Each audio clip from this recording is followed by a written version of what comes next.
Hey United Church, this is just a short update to let you know that we are praying for you, we're trusting God for you, and we are trying to find ways to continue serving you as best as possible. Just a few things I want to share with you quickly.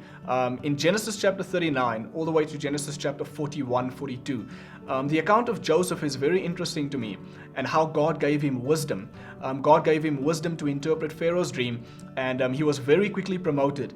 And then God gave him even more wisdom to run the affairs of Pharaoh. And you would remember one of the things he did was the land was facing famine.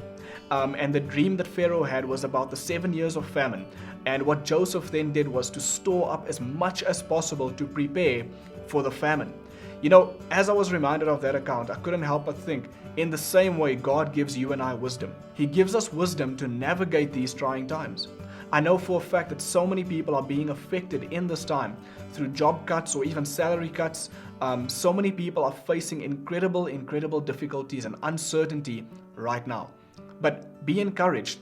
God will give us the wisdom to navigate this and make the right decisions that we need to make. And so allow me to share a few thoughts with you on that quickly. Number one, ask God for wisdom to know what you need to continue doing and what you need to stop. What are some of the things in your life that you consider essential that might not be as necessary? See, for all of us, we've got things in our lives that we hold on to because we're so used to having them. They're little luxuries and privileges that in reality are not necessary. Let us ask God for wisdom to know what is unnecessary and what we can do without, so that we can, like Joseph did, store up as much as possible to prepare for the season ahead. The second thing I'd love for you to do, and I know this is a very personal thing, but it's also an important thing, is try not to get into any debt as far as possible.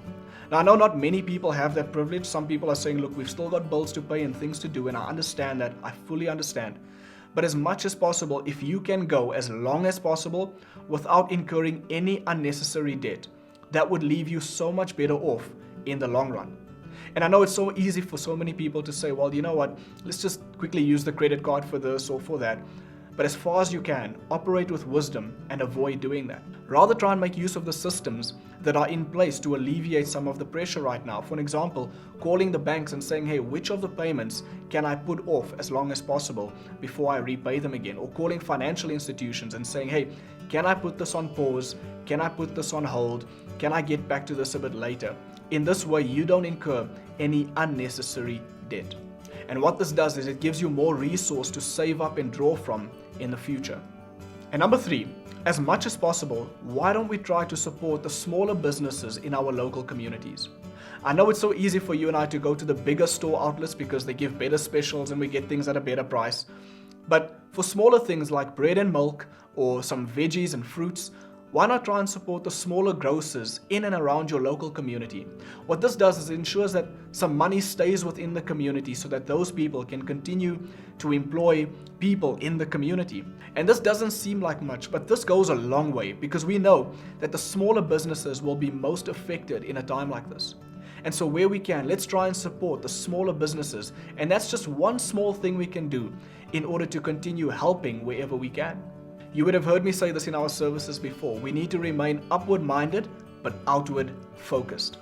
Although we are upward-minded, we've got a relationship with Jesus and we trust in God, we are also still outward-focused, looking for ways to care for others.